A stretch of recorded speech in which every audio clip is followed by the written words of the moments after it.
everybody, welcome back. Today for you I am bringing you a demo slash review on the Kokie Skin Perfect HD foundation. Kokie cosmetics are exclusively sold at Walmart, kind of like the hard candy products are. This is a fairly new line. It came into, I think, Walmart sales the early or late part of spring of this year. Again, like I said, it's a brand new line. This is, of course, not brand new because it has been out now for a couple of months, but it is brand new to me. I do have two shades here, and there's a story behind that. But before we get into all of that, let me go ahead and give you some information about the foundation from their website. Close your eyes and picture your perfect dream foundation. I love it when they get your hopes up right from the get-go.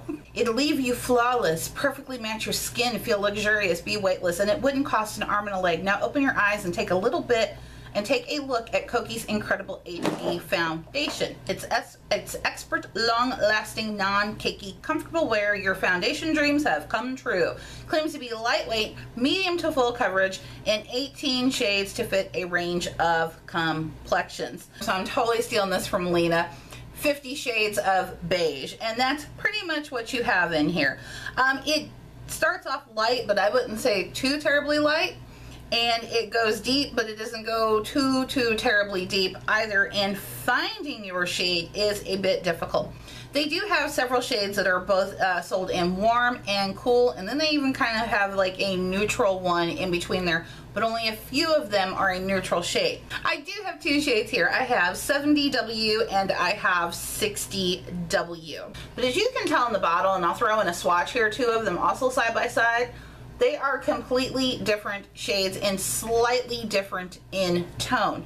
This one in 70 is very orange for a warm tone shade. I find that this one contains just a little bit too much orange in it. Now I am wearing it today, and I will show you on the demo how I apply it and how it goes on, but I do feel that this was a little bit orange, so I went ahead and I also picked up this one, which seemed to be pretty good on the yellow tone here, and I have this little bit swatched here. This is actually closest to my skin tone.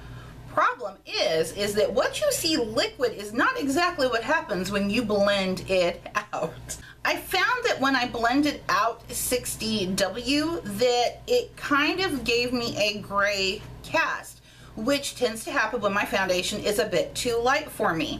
I do find that this does not oxidize whatsoever. It holds the same color no matter what you do. I don't find that they mix very well together, and I'll tell you why. This is a good thing and this is a bad thing. This is super pigmented.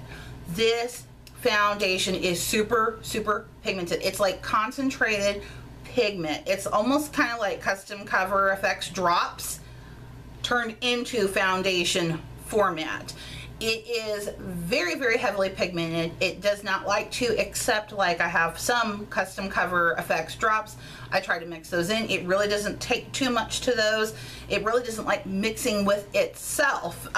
It's kind of hard to keep the color even throughout. I mean, you have to sit there and mix and mix and mix and mix and mix forever, and eventually one of them ends up dominating the other. So it does not play well with other foundations, I'll give it that. Kind of a selfish, mean little foundation, but that's the good thing about it because it is so super heavily pigmented.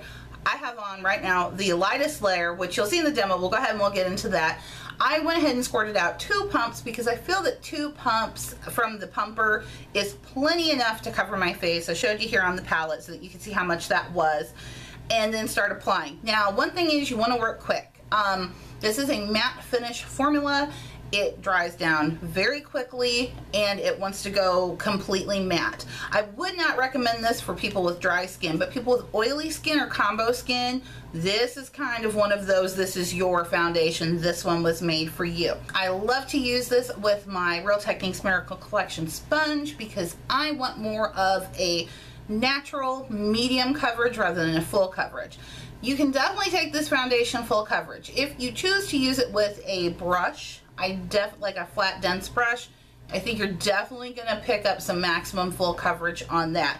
I did find that when I built this up a little bit that it does It says it's buildable, but I find that it gets a little cakey looking, especially in any areas of your face where you might have some texture. Now the cost on this is $12.99. Not bad. I've noticed a trend with drugstore foundations, and maybe it's just a trend with everything, that stuff is just starting to get more and more expensive.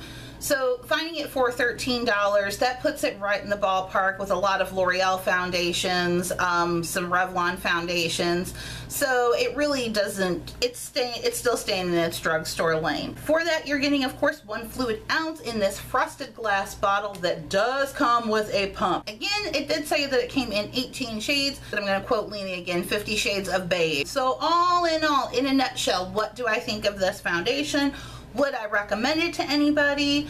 I would have to say this is a pretty solid foundation. Like I said, going in with a brush, or maybe even a little bit heavier with the amount of product, but not necessarily building up on it, you can definitely achieve some full coverage out of this. I definitely can see where that's going. If you're looking for just medium, definitely using a sponge and less product is going to give you that coverage. That's usually what I go for. I just kind of want to even out my skin tone. I don't want to hide all my imperfections. They're what make me me. As for wear time, I did wear test this, of course, at work, which is where I wear test everything, because that means it's going to be on my face for about 14.5 to 15 hours. I did notice my normal breakdown area right here across my nose, and that's not because I'm oiling my T-zone. I do have normal skin, but I am constantly doing this, I'm constantly doing that, and I'm a face toucher, and I tend to always like touch my nose. My nose gets cold, so I hold it up against my hand like that to warm it up. Didn't see it breaking down anywhere else. I didn't see it creasing into any little lines that I might have, like fine lines up here, any like my expression lines in here. Sometimes I wrinkle my forehead really hard. If I try, I get some in here, and I didn't notice that at all. As for primers, I've used a couple of different kinds on with this one. I've used more of a moisturizing primer, I've used more of a silicone based primer, and then I've gone to a more like pore filling, like Professional type of primer. I find that the best kind of primer combination I have been using with that is the Clinique Pep Start Hydro Blur Moisturizer. That's kind of a moisturizer slash primer, and then also my Smashbox Photo Finish Primer as well, just in the areas where I have pores that are very large and very visible. And I find that that leaves a nice smooth surface for everything to glide on. You can definitely skip primer. I put it on just flat without primer. I didn't notice anything different, just my pores looked larger because I wasn't using a pore minimizer. Without primer, I think it'll work under just about every primer that they do make out there, and I think it's just fabulous. This stuff is really, really good, guys. It's really, really, really good. And that is it. I know a lot of talking in there, a lot to get through. I really kind of want to give a real comprehensive review on this particular foundation, so we ran a little bit long, but I am loving it. Let me know down below in the comments if you've tried this out yet. What do you think of it? And give me your skin type too, because I like to collect all of this information so I can give recommendations to people. I want to, of course, thank you as always for spending a little bit of your time with me today. I genuinely, genuinely do appreciate it. Make sure that before you leave that you are subscribed to my channel so that you don't miss out on any of my future uploads on here. And I will see you all next time. Bye-bye.